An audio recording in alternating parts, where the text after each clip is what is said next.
Chapter 50. Manna. Exodus chapter 16, verses 9 to 21. And Moses spake unto Aaron, say unto all the congregation of the children of Israel, Come near before the Lord, for he hath heard your murmurings. And it came to pass, as Aaron spake unto the whole congregation of the children of Israel, that they looked toward the wilderness, and behold, the glory of the Lord appeared in the cloud. And the Lord spake unto Moses, saying, I have heard the murmurings of the children of Israel. Speak unto them, saying, At even ye shall eat flesh, and in the morning ye shall be filled with bread, and ye shall know that I am the Lord your God. And it came to pass that at even quails came up and covered the camp, and in the morning the dew lay round about the host. And when the dew that lay was gone up, behold, upon the face of the wilderness there lay a small round thing, as small as the hoarfrost on the ground. And when the children of Israel saw it, they said one to another, It is manna, for they wist not what it was. And Moses said unto them, This is the bread which the Lord hath given you to eat. This is the thing which the Lord hath commanded. Gather of it every man according to his eating, an omer for every man, according to the number of your persons. Take ye every man for them which are in his tents. And the children of Israel did so, and gathered, some more, some less. And when they did meet it with an omer, he that gathered much had nothing over, and he that gathered little had no lack. They gathered every man according to his eating. And Moses said, Let no man leave of it till the morning. Notwithstanding they hearkened not unto Moses, but some of them left of it until the morning, and it bred worms and stank. And Moses was wroth with them. And they gathered it every morning, every man according to his eating, and when the sun waxed hot, it melted. Exodus chapter 16, verses 9 to 21. God promised Israel bread from heaven to satisfy their hunger. In John chapter 6, verses 31 to 35, our Lord tells Israel that He is the true manna, the bread from heaven.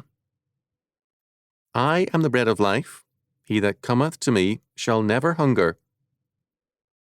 In Deuteronomy chapter 8, verse 3, Moses reminds Israel that man doth not live by bread only, but by every word that proceedeth out of the mouth of the Lord doth man live. Our Lord in the temptation in the wilderness restates this, declaring, Man shall not live by bread alone, but by every word that proceedeth out of the mouth of God. Matthew chapter 4, verse 4.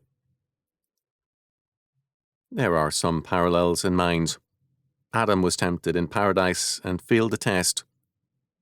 Israel, with every evidence of God's power and blessings, was tested in the wilderness and failed. Our Lord was also tested in the wilderness, and He passed the test triumphantly. Israel failed, first by its grumbling and its distrust in God. The plagues, the Red Sea crossing, and more had not made Israel either grateful or trusting. Second, it failed again when it distrusted God's word, even when He was blessing them. Failure to believe that God's manna provision would come daily 6 days in 7 was a distrust of God Himself, and indicative of no small depravity. The daily provision of manna was 1 omer, about 2 quarts per person. To collect 2 quarts per person of the small manna was backbreaking work. This was a miraculous provision, but it was not welfarism. It required very real work. The manna is described as small as the hoarfrost on the ground, and it became visible as the dew lifted. Verse 14. The manna was thus somewhat frosted. On the evening before the first appearance of Manna, a cloud of quails descended on the camp and became a ready source of meat. Again, work was involved in catching and cleaning the quail.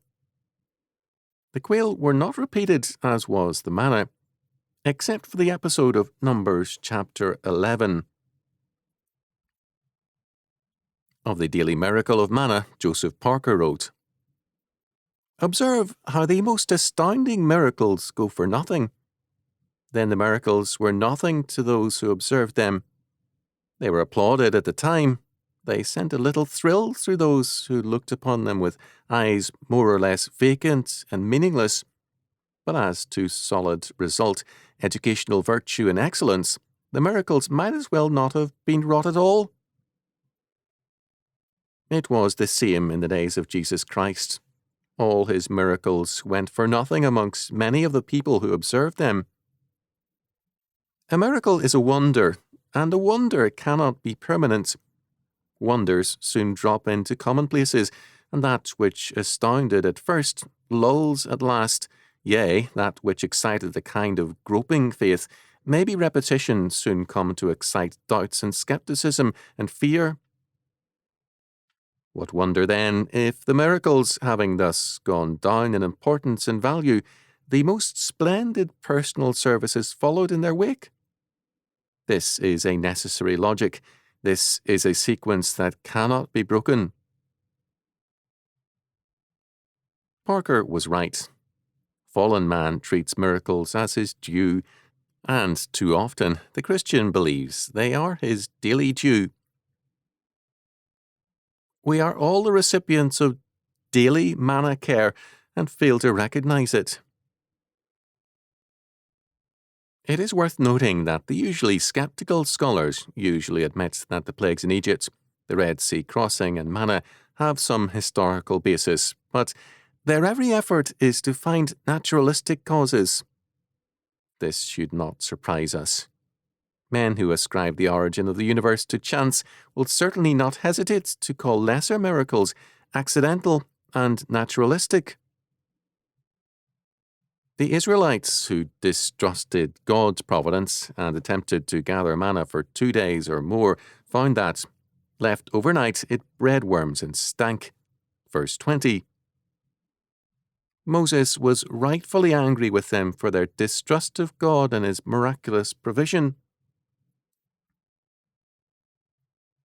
This distrust is all the more striking coming immediately after the revelation of the glory of the Lord, verse 10. We are not given the description of this manifestation, but we are told that Israel witnessed it.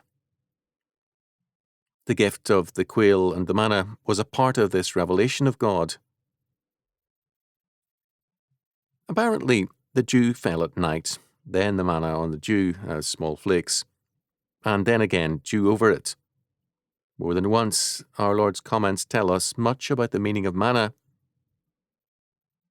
Thus, in the Sermon on the Mount, in Matthew chapter 6, verses 31 to 34, we are told, "Therefore take no thought, saying, What shall we eat, or what shall we drink, or wherewithal shall we be clothed?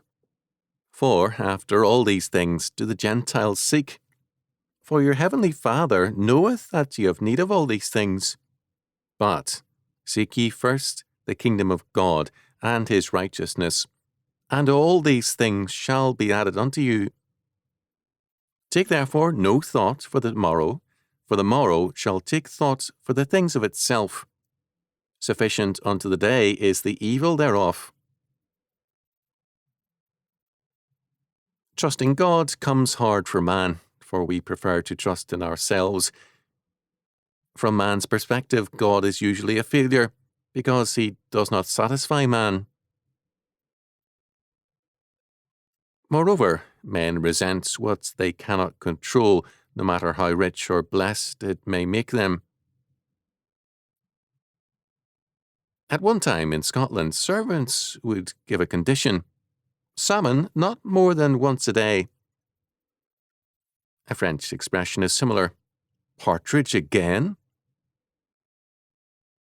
Perhaps because of the manna, bread or food from heaven, came between 2 layers of dew, The Jews, in memory of the event, would sometimes place bread on the table between two cloths.